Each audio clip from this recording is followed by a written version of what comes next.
Shalom and welcome to another edition of Parsha Talk. I'm Rabbi Elliot Malamet in Highland Park, New Jersey, the Highland Park Conservative Temple Congregation Anshe Emet. Joining me, my good friends, Rabbi Barry Chesler, Solomon Schechter Day School of Long Island, Rabbi Jeremy Kolmanovsky of the Anshe Chesed in New York City. We are recording this day 243. 243. It's also Yom Yerushalayim. We are, of course, thinking and remembering the hostages, remembering all those who were affected. Rabbi Kalmanovsky and I were at the Israel Day Parade this past Sunday. Uh, Rabbi Kalmanovsky was marching. I was a spectator watching everybody proceed. Do you want to just reflect on your group? You were marching with the forum, the family forum. Marching with the Mateh HaMishpachot, the Families Forum. I was wearing my. You had to, for security reasons, they had to identify who was supposed to be there, and so everybody was supposed to wear the identical black "Bring Them Home Now" T-shirts. Although I was wearing my Machzirim Otam Achshav T-shirt, which I obtained in Hostage Square in November, and because I'm a little bit involved with the group, and I know the people who are organizing it, and I keep up with what's going on in Israel. I know that the Mateh HaMishpachot is, it's not entirely nonpartisan. It wants the hostages back, as everybody wants the hostages back. As a friend of mine said, everyone wants the hostages back, but we want the hostages back now. And other people are willing to say, no, we have to keep fighting, and the hostages are not a priority. Well, this group says the opposite, that the hostages, returning the hostages, which just does mean a negotiated ceasefire, should take precedence over the prosecution of the military aspects. But anyway, that's kind of the background for the group. But nobody was talking about that on Sunday. It was just a very large, very communal, affirmative feeling. It wasn't angry at all. It was just expression of love and affirmation and connection. And so I got to tell you, I go to the parade because sort of expected to, but I really don't love it. I think parades are kind of dumb, and it's hot and it's long. And this one, I didn't feel that at all. This No, one, it I was thought it was very nice. I loved walking with such a large group of people, and the people lining Fifth Avenue, as Elliot was one. Was large. It was much larger than usual, and everybody chanting "Bring them home now." sure. It felt really. I felt really connective, and there was no or almost no uh, Anti-protest. anti-Zionist protest from either from the Neturei Karta, who always show up, or from the pro-Palestinian side, which I thought was good. It was lovely. Of course, it was a lovely day, and there were a lot of people. I mean, the estimates were between 50 and 1,000, 100,000. I don't think there were 100,000 people, but there certainly were a lot of people, and it was you know, what's the bracha we say when in the myriad of people, Chacham Razim, Baruch Chacham Harazim. Chacham Razim, God who knows everything or knows the secrets. I would say also, subdued in the sense that, these parades in the past, they've all had other kinds of activities connected to them, concerts in Central Park, and lots of boisterousness and, food and drinks and exhibits and people, the part of the goal of going to the parade is seeing people that you haven't seen and all of that. And here we were trying to make a statement too. We love Israel, we embrace Israel, we want the hostages home, and we want them home now. And it's hard to kind of put all that together. But the segue here to the parsha is numbers, and so you know I I I I reckon that in a time not too long far from us in the future, you'll be able to have a drone that flies above Fifth Avenue and give you the exact number of Mhm. people that are present in a I don't know, it was what a 2 mile span between what 42nd, no, between 50 and 72nd, 20 blocks. That's Yeah, two it took a miles, while. Mile. right? This may be a little more than 1 mile. Yeah. So in the space of that length of street, 20 blocks, let's say, you had a large assortment of people, and we estimate 50,000. when we were at Washington, it was estimated close to 300,000 people. That did feel like 300,000 people. That was a huge, huge amount of people. Um, and so putting us in the context of a large number of people is a theme here, because the Bamidbar is basically starting out by saying you got to count them up, count up the people. It says Su'u, verse 2, Su'u et rosh kol adat bnei Yisrael lemishpachotam leveit avotam b'mispar shemot kol zachar legulgulotam. Take a census of the whole Israelite community by the clans of its ancestral houses, listing the names every male head by head. So, we have a few things that emerge from this, and one that I'd like to get your reactions to so far, which is what's the purpose of the counting? A. B. In Judaism, we now have over the 2,600 years of Jewishness, I guess, or more, we have an aversion to counting people. You'll often hear people in a traditional minyan, go, not one, not two, not three. And when you ask someone how And many, it culminates with not a minion. you ask someone how many grandchildren do they have, they'll say, I have this many, not this many. My late predecessor, Rabbi Yaakov Hilzner, out the blessed memory, this was a common thing with him. When you asked him how many grandchildren he had, he always said something like, "Well, last time we counted, it was, something ambiguous." It's a crazy thing. I remember not that long ago, um, a rabbi gave a little talk in shul, and he mentioned the 24,000 students of Rabbi Akiva who died in the plague. That ended on Lag BaOmer, which we celebrated a couple weeks ago. And then when I asked him how many great grandchildren he had, he wouldn't answer me. And it wasn't the place to point out the obvious irony. He didn't, but the previous rabbi, I would ask his wife how many grandchildren, and she always would say, of course, it changed almost every day, it seemed, because they had 12 children, over 60 grandchildren.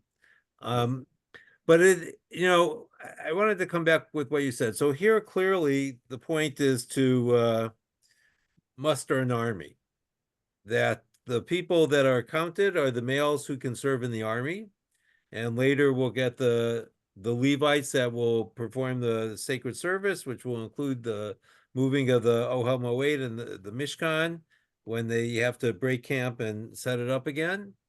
But one of the things that strikes me is that there's a kind of organization here to the society, and that the real theme is not so much the numbers, but the geometry of the geography, or geography of the geometry, as it is. So the people are going to travel. You're going to be with two other tribes on one side, and the Ohel Moed with the Levites surrounding it as the Israelites surround the Ohel Moed in the center, and that's where God is going to be. And so you're surrounding God while you're on the move. And the largest division is going to be to the east, because they're going to face the enemy if there is trouble ahead. And then there's, and the one in the back to the west is the smallest group, which, as we were talking before the show, is actually three of the tribes that will loom large in subsequent Israelite history: Benjamin, Manasseh, and Ephraim. I have a comment on that in a second, but it just Jeremy, I don't know if you want to chime in there on that issue, or maybe I'll tee it up this way, which is what I think what you're saying is I saw in some of the commentaries, a focus on the military, but if you read something like the Kuzari, Yehuda Halevi, and this is quoted in one of Nechama Leibowitz's studies. I haven't read the whole Kuzari, and I don't want to, but he's saying that the people functions like an organism, and what we're doing here is we're organizing the people in its limbs, in all of its it's a non-literal reading of these numbers, and saying this is the body of Israel. This is the way that Israel moves. The Mishkan itself constitutes a kind of reflection of this organism, basically. And what we're doing in enumerating everybody is providing some of the data related to the organism, but the idea is more like you said. So there's a literal reading of it and a more mystical, more figurative reading of it. I like that. I don't have a ton to offer about the array of the tribes, but I do think obviously the superstitiousness of I have not one, not 7 grandchildren, not 8. That it strikes me as a little silly, especially on here we are in Sfirat HaOmer. Right, counting. We are counting. Little joke, one little joke. You're not, our listeners, you're not supposed to, at least once it gets to be Ben Hashmashot, you're not supposed to say the number of the day because then you can't say the bracha, and then you kind of you because just saying that today is the 17th day of the Omer, you have effectively counted the Omer, so then you can't say the bracha. So you say yesterday was the 16th day of the Omer. Exactly. Yesterday we counted, right? Yesterday we counted 16. So the newly observant couple, they're now very, very strict about their practice of Judaism, and one spouse asks the other spouse, "So what's for dinner?" And the other spouse says, "Yesterday we had fish." Okay, so on the note of the use of data, or the way that we relate to data. So the text wants us to relate to this to make a picture, and I think that there are some other keys to understanding this, namely that there are other censuses or censi in the Torah, and they do vary in terms of the data presented. But I want to pitch out another idea, which is we're recording this on June 5th. Tomorrow's June the 6th. It's the anniversary. It's the 80th anniversary of D-Day. I thought at the 75th would be the last major anniversary, but some of there, I saw pictures today of these old grizzled veterans being wheeled down, and it's very, very touching to watch.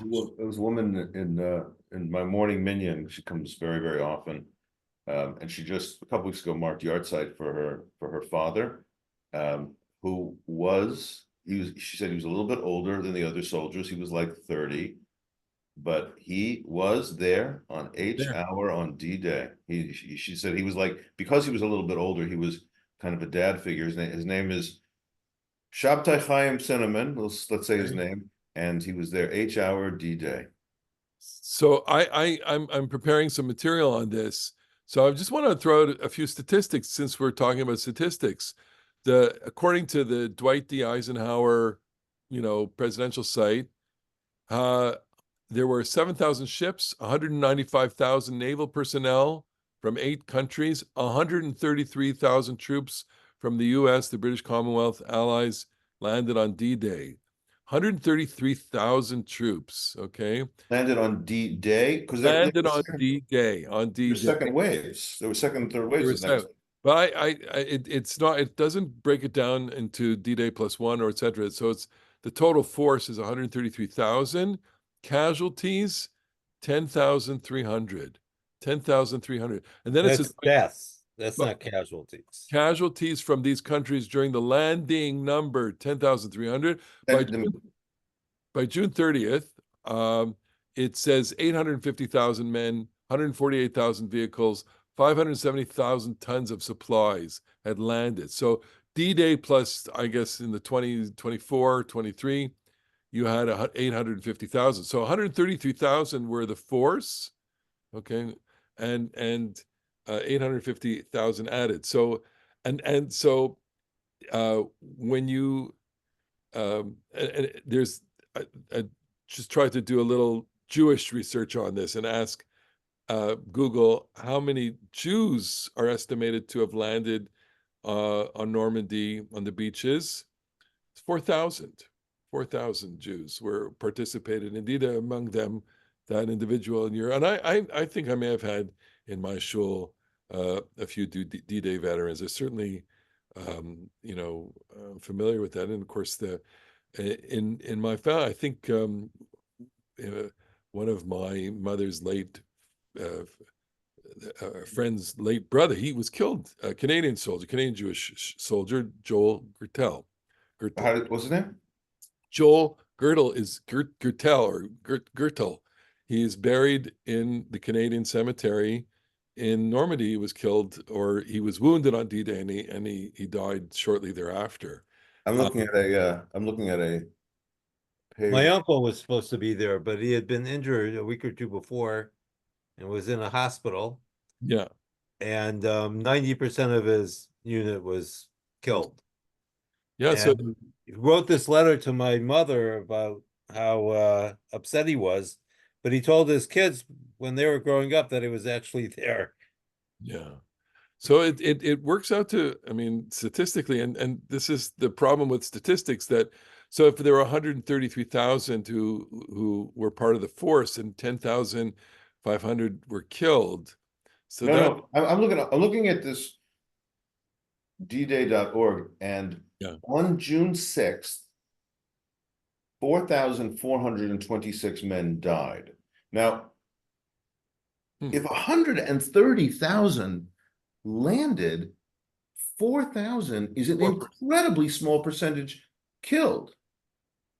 Right.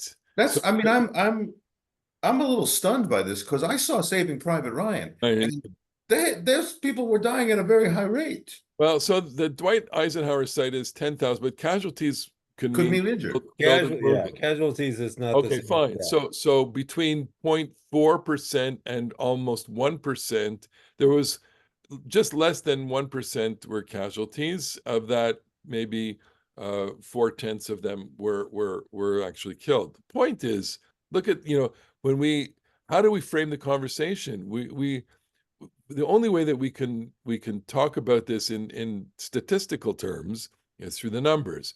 It's interesting. I mentioned Joel Gautel. I've only read about him, and there's a website and all sorts of things, for Canadian Jewish war veterans, and there's information about every single one of them, and it's just, it's moving and emotional to read about all of these lives. And so this is the point. The point is that Nefesh achat olam maleh, l'chol ish yesh shem. There's to every person there is a name. Every person is an entire world, and this is, I think, the tension that we're rubbing up against, which is also embedded in the we don't count, we don't make numbers out of people. We don't make numbers out of people because we don't want to engage in any form of limiting their humanity. And this is, I'm going to say that this is on one side of the brain, and the other side of the brain is ayin hara, the evil eye. We don't want to draw the evil eye, so we don't mention a number. That's the folklore. That's the superstition. That's Rabbi Hilsenrath. That's not one, not two. That's, I had yesterday, fish for dinner. Okay, that's superstition. Yeah, Right? I can't really relate to the superstition. I mean, this is like this is true in many aspects of life. When you have statistics like in Jewish communal life, let's say, for example, it's true in other aspects of life, not just Jewish communities. It's true for Gentiles too. But when you have a survey, they're kind of brittle, and you know that no individual matches the data, and it has a way of scotching away the individuality of each person. And so you say, well, what percentage of people light Shabbat candles, or what percentage of people fast on Yom Kippur? And that doesn't really just tell you that much about the individual's experience as a Jew. On the other hand, if you don't know in the aggregate, that last year, 78% of Jews fasted on Yom Kippur, but 20 years ago it was 94%, you're missing some real trend in society. So you can learn a lot with numbers, but you can't lose your heart to numbers, and that diminishes you as a community. I think that's precisely the place where we need to be. We need to be in that tension between being critical and analytical, analyzing data, and understanding then that how does it play out in the human sphere. I'll just throw one more piece. Although I mean, we're living in data in terms of, I just mentioned all these numbers. 1.5 million Jews served the different Allied forces in World War II. That's another number that came out. and I didn't have the number of how many Jews were died in World War II, and of course we're living daily with the numbers in Israel, and we are the 124 hostages, for example, and knowing that 42 of them have been declared dead. That's a number that is now on public websites. Needless to say, this is right Yeah. on. And we talk about, the numbers of the Gazans, and 35,000 or 29,000, whatever many thousand. It's a lot of thousands. I was on a Zoom call with a Palestinian he's a public opinion researcher. He's named Khalil Shakaki. He's extremely well known, very respected in every society, Israel and the West. And he said that 60% of Gazan families have had a first-degree relative killed, and 80% have had one injured. And this is massive. And we know it's true about the other major number counting element in Jewish life, and that's the Shoah. Yes. In New York, for many years now, for 25 years on the West Side, we've had an all-night names reading, and it really is, you don't want to have to draw the 4 a.m. slot. That's not fun, but the names reading really is incredibly powerful. You just all night long. It's That's Reuben precisely the point. Abraham, Shimon Abrahami. So it's interesting, we get that tension right at the beginning, because the people that get their names are Shalumiel ben Suri Shaddai and all Eliasaph ben Deuel and all the Nesiim, the whole list of them, Elishama ben Amihud, Gamliel ben Betatzur, all those, very interesting names. And I want to know, I don't know, Irving ben Pedatsur. I want to know about the Joe from the tribe of Benjamin. The people that are numbered are not named, and so they're individual. And of course, the Torah can't give us names of anyone beyond the tribal chieftains. And this is our point. The point is that we're framing the experience through numbers, and a number emerges from the experience of 603,550 men. That's the size of the army, whatever that means. And how we're supposed to understand that number, I think, is a subject for its own conversation. But again, we frame our experience of reality through an understanding of numbers, just by saying there were 50,000 people at the parade, or as opposed to 100,000, 300,000 people at the demonstration. And I have this experience as standing in front of the shul every week.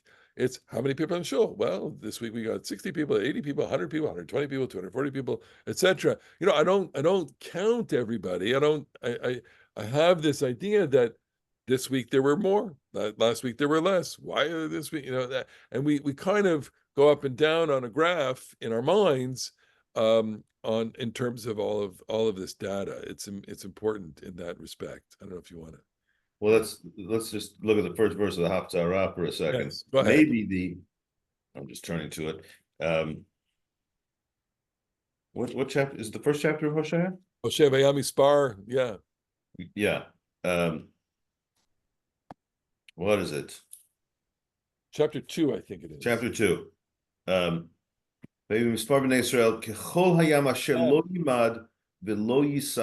children of Israel will become like the sands of the seashore, which cannot be measured nor can be counted. I wonder if at some level that aversion, I mean, the Torah itself, yes, there's a story in which David numbers the people, takes a census, and he gets punished with a plague. So the Bible itself is not happy with censuses, but the Bible makes a lot of censuses and counts the numbers a lot.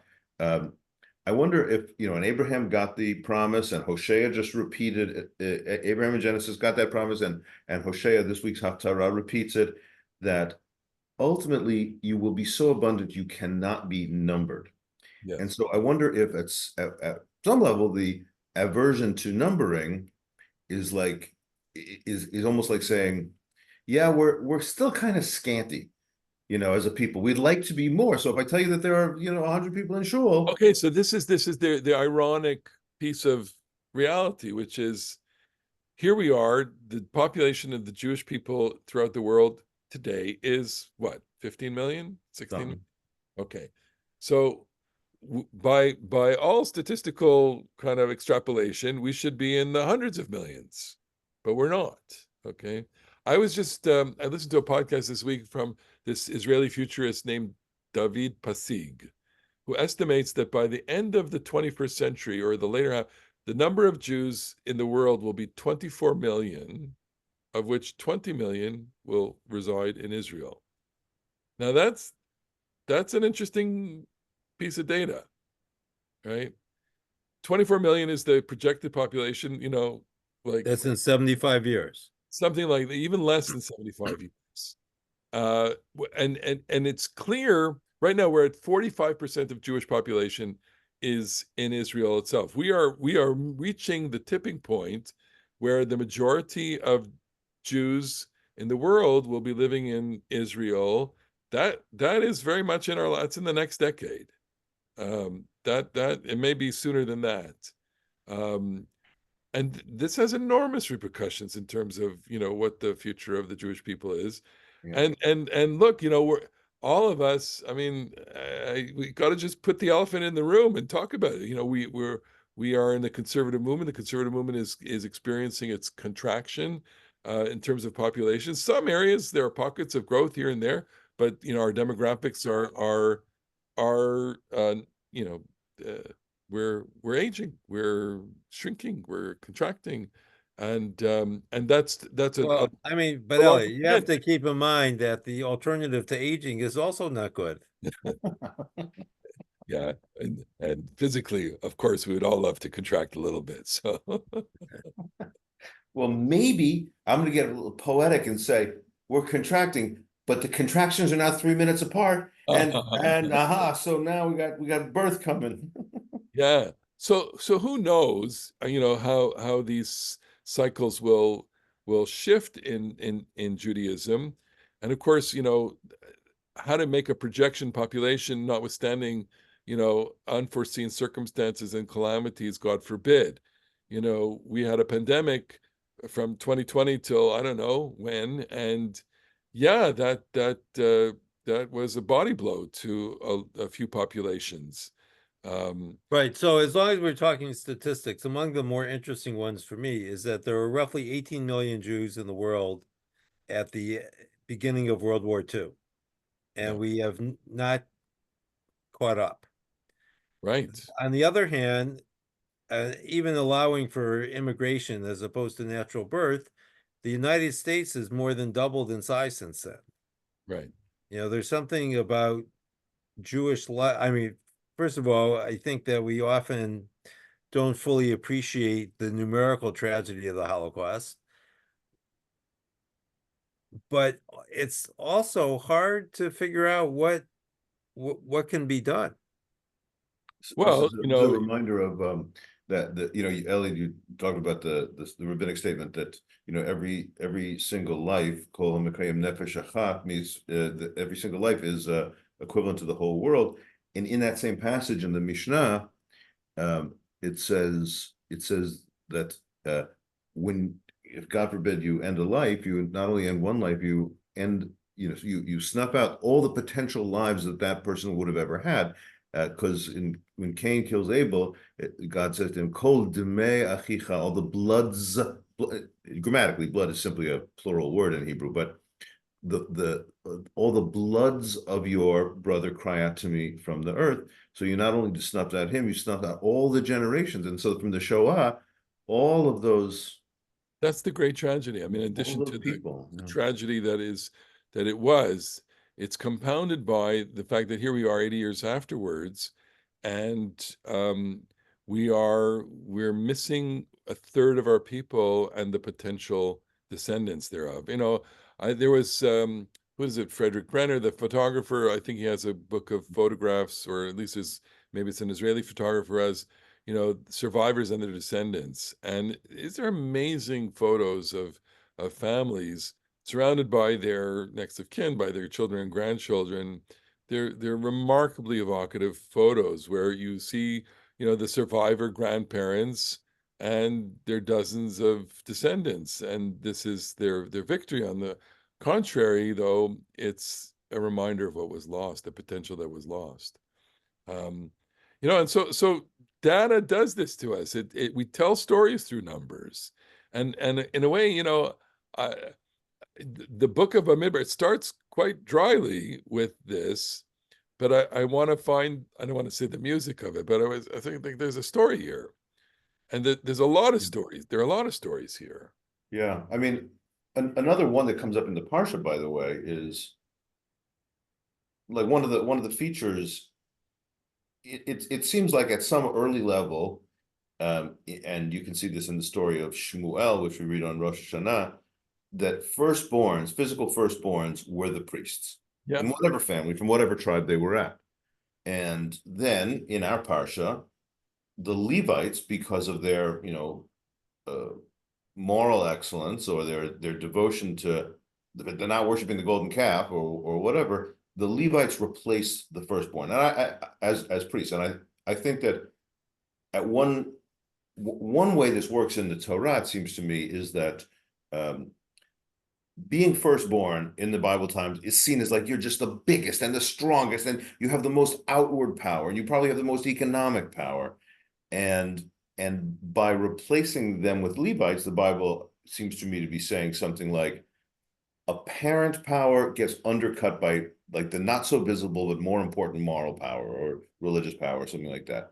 But in the course of it, they count them all up and they discover that there are 273 too many firstborn males.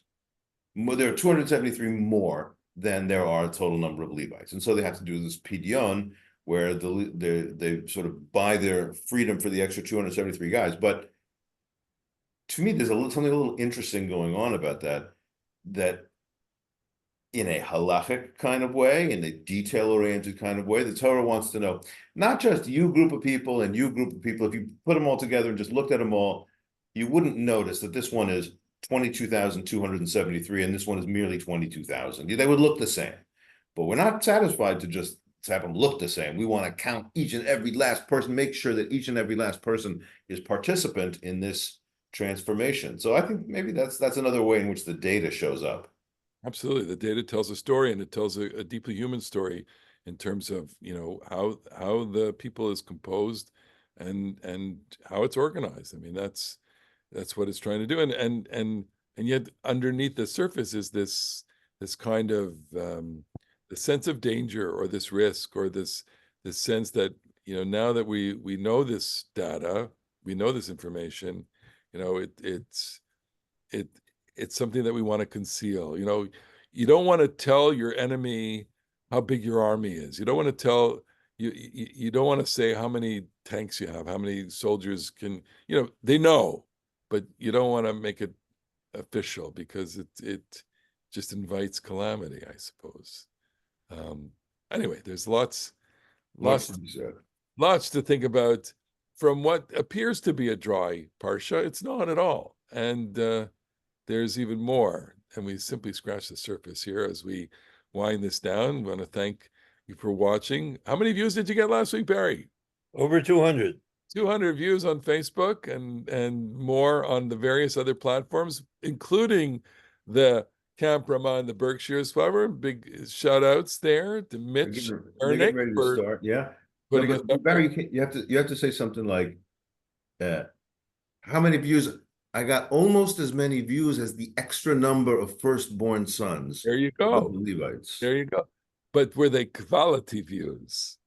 I want a quality view. Well, we thank you for if you've made it this far, thank you for watching it. And this gives us a quality view. And of course, we will look forward to seeing you on the next edition. We have Shavuot coming also next week. But we got to talk about that. In the meantime, have a beautiful Shabbat, everyone. Shabbat Shalom, and see you next time. Shabbat Shalom. Shabbat Shalom.